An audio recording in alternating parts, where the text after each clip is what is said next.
wanaagsan ciyaartana daawanaysa meel kastoo ka joogtaan daafaha caalamka ku soo dhawaada war waxaan caalamkeedii ka haynay YouTube-keena Badiya Bari Channel wararka Mareykanka, Asia, Europe iyo Afrika iyo wararka Soomaalida ku soo dhawaada warkii oo faahfaahsan dawladda Mareykanka ayaa wali ka doodaya heerka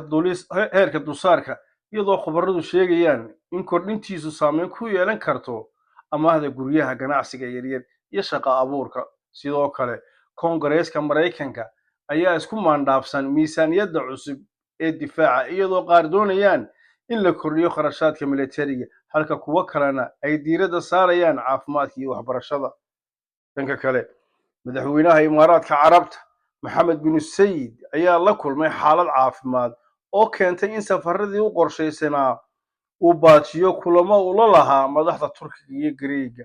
ayaa lagu qabtay khadka telefoonka halkaas oo ay ka wada xaajoodeen iskaashiga dalalkooda xukuumadda Imaaraadka Carabta kama hadal faahfaahin xaaladiisa caafimaad dhanka kale Yurub ayaynu galaynaa European Union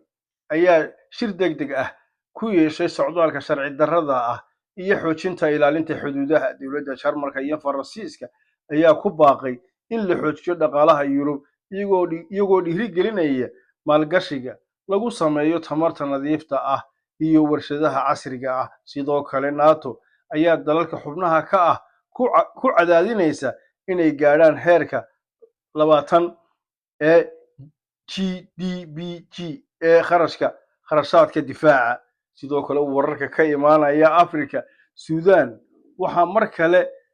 la qorsheynayaa wada hadallo nabadeed oo lagu xalinayo colaadda iyadoo hay'adaha caalamiga ah ku baaqayaan xabad joojin degdeg ah Itoobiya ayaa sheegtay in la dargelinayo mashaariic tamarta iyo warshadaha si loo kobciyo dhaqaalaha iyo shaqo abuurka sidoo kale Kenya ayaa la filayaa doorashooyin heer deegaan ah iyadoo amniga iyo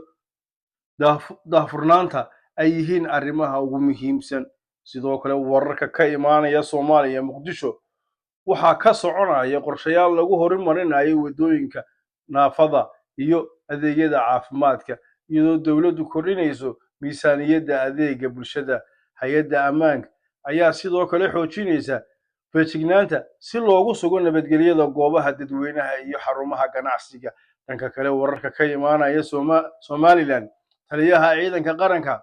ayaa sheegay in madax bannaanida Jamhuuriyadda Somaliland aanay waxba ka bedeli karin hadallo dibadda ka yimaada isagoo adkeeyay in go'aankaasi yahay mid shacabka u gaar ah taliyaha ciidanka qaranka Jamhuuriyadda Somaliland Nimcaan Jaamac Guuxnuug oo hadlaya khudbadinaya bakana la yar daawada Somaliland waxay ku dhisan tahay rabitaanka shacbiga Somaliland cid wax ka bedeli kartaana ma jirto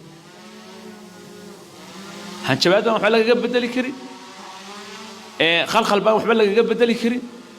nin meel kale ka soo hadlaan waxba ka bedeli karin wax xaqiiq jirta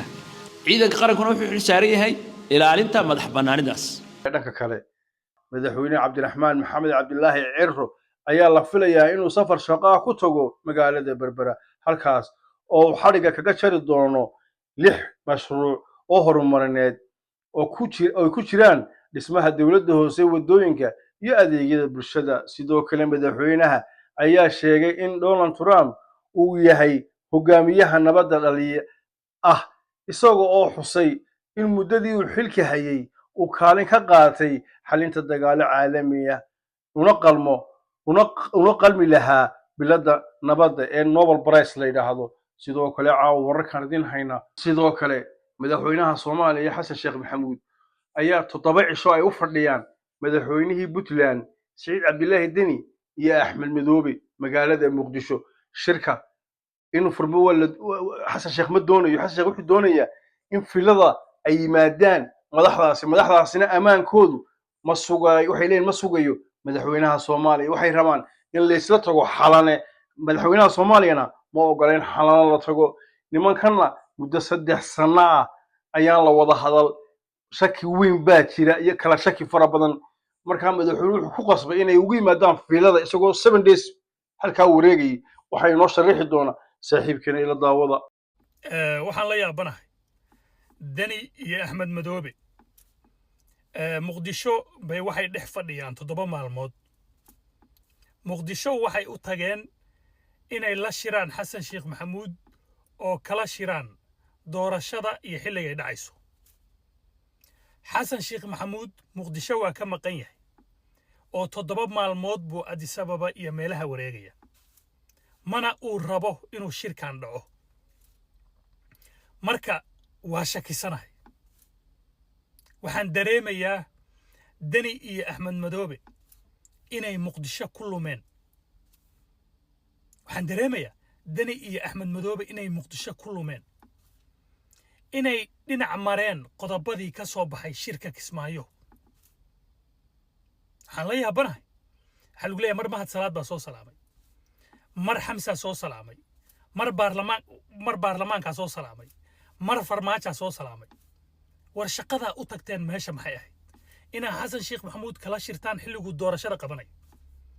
7 maalmood baa muqdisho dhex fadhida maxaa ka qabanaysa idinkayna weydiinaya annagu wax kasta inuu kuma taageeri karno maxaa muqdisho ka dhex qabanaysaan sheega Soomaaliya muqdisho kaliya ma aha xasan sheekh maxamuud hadduusan rabin inuu shirkan qabto Garawe iyo Kismaayo ku soo laabta ummadda Soomaaliyeed Garawe iyo Kismaayo baan ugu qabanaynaa doorasho ergooyinkii dira oo xildhibaanadii u dira shaqadii bilaaba iyo qodobadii shirka Kismaayo ka soo baxay hirgeliya kale caaw wararkan idin hayna waa naga inta tan iyo intan dib u kulmayno habeenimo wanaagsan subscribe iyo share iyo like noo saaro wixii aad u baahantaan commentiga noogu soo qora amba faahfaahin amba aad fikir qabtaan bye